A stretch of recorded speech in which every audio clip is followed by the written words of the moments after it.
Mount Everest दुनिया का सबसे ऊंचा पहाड़। उसकी चोटी पर चढ़ने के लिए लाखों लोग हर साल अपनी जान को खतरे में डालते हैं ताकि इसकी खूबसूरती का तजुर्बा कर सकें। लेकिन बेहद खूबसूरत दिखने वाले इस पहाड़ की ये चोटी कई डरावनी कहानियों से भी जानी जाती है, जहां येटी से लेकर अनदेखी मखलूक तक से जुड़े कई किस्से जो इसे और भी ज्यादा खौफनाक बना देते हैं। तो इस वीडियो को लास्ट तक जरूर देखना, क्योंकि हम इस वीडियो में जानेंगे माउंट एवरेस्ट से जुड़ी कई पुरस्कार कहानियों और किस्सों के बारे में। नेपाली और तिब्बती लोगों की कहानियों के मुताबिक येटी एक सफेद बालों से ढका 2 पैरों वाला एक खौफनाक वसी इंसान है जो कि सिर्फ रात के अंधेरों में बाहर निकलता है।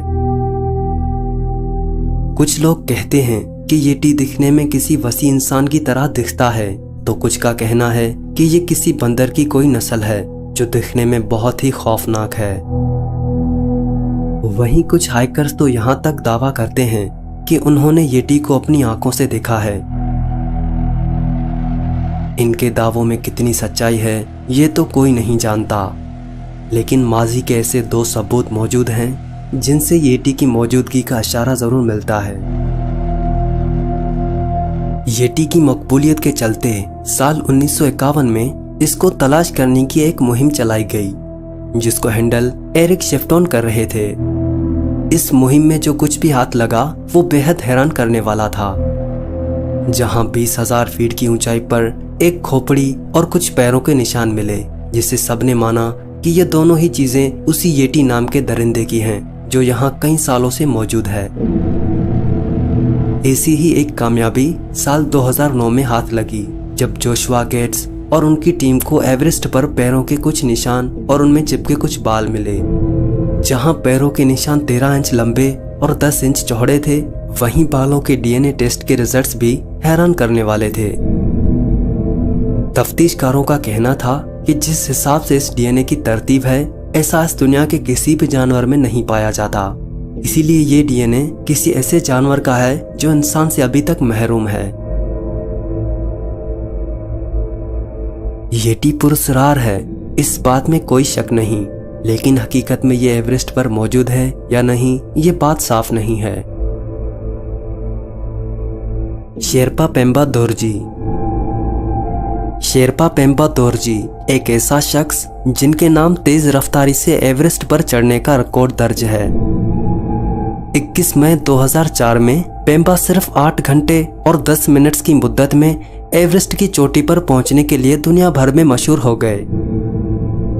लेकिन क्या आप जानते हैं ये पेम्बा अपने इस रिकॉर्ड के लिए ही मशहूर नहीं है, बल्कि ये उस हादसे के लिए भी दुनिया भर में जाने जाते हैं जो उनके रिकॉर्ड के महज 3 दिन बाद हुआ था। ये हादसा है 24 मई का, जो खुद पेम्बा का जुबानी है। जब वो अपनी मंजिल को हासिल करके वापस लौट रहे थे, तब उन्होंने बीच रास्ते में कुछ इंसानी हड्डियों के ढांचे देखे। यहाँ तक तो उन्हें कोई हैरानी नहीं हुई, क्योंकि एवरेस्ट की चढ़ाई करते वक्त लोगों की जान जाना आम बात है। लेकिन उसके बाद जो हुआ वो काफी हैरान और परेशान करने वाला था। पेम्बा बताते हैं कि अचानक उन्हें ये महसूस हुआ कि वो कुछ ऐसे लोगों से घिर गए हैं जिनका कोई साफ चेहरा नहीं था। इस घबराहट के चलते वो एक पत्थर के पीछे जाकर छुप गए। उन्हें ऐसा लग रहा था कि मानो कुछ साए उनकी तरफ बढ़ रहे थे। पेम्बा ये भी बताते हैं कि वो साए कुछ इस तरह से आगे बढ़ रहे थे जैसे उन्होंने सालों से कुछ खाया ना हो और वो उनसे कुछ खाने के लिए मांग रहे हों।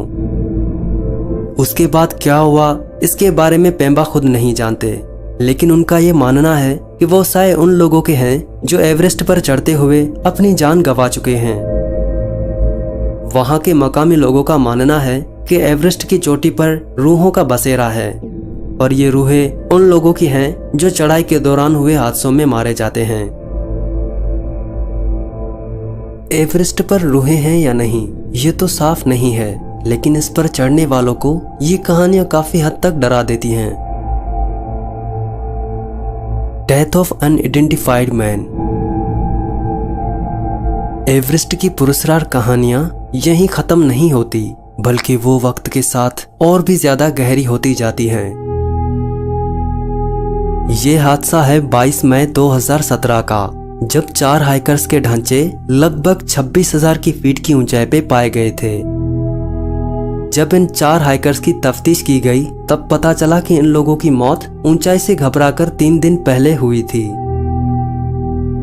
यहां तक तो इन्वेस्टिगेशन सही जा रही थी, लेकिन हैरानी की बात तब हुई जब इन चारों ढांचों की जिम्मेदारी लेने से सभी हाइकिंग एजेंसियों ने यह कहते हुए इनकार कर दिया कि इन ढांचों का कोई भी रिकॉर्ड उनके पास मौजूद नहीं है, जिससे ये साबित हो सके कि ये लोग हमारी ही तरफ से इस पहाड़ पर चढ़े थे। वहीं नेपाली टूरिज्म की तरफ से भी इन चारों की पहचान ना हो पाने की वजह से ये मामला और भी मुश्किल हो गया। आखिर ये लोग कौन थे जो इस चोटी पर चढ़ते गए और किसी को पता भी नहीं चला? इस हादसे की सबसे अजीब वजह यह रही कि इसे दुनिया भर की मीडिया में दिखाने के बाद भी अब तक इन ढांचों पर कोई भी दावा करने नहीं आया जो ये कह सके कि हम इन लोगों को जानते हैं। तो ये 4 लोग आखिर कौन थे जिनकी मौजूदगी का पता किसी को नहीं है? ये सवाल आज तक नहीं हल हो पाया। तो आज की वीडियो में बस इतना ही।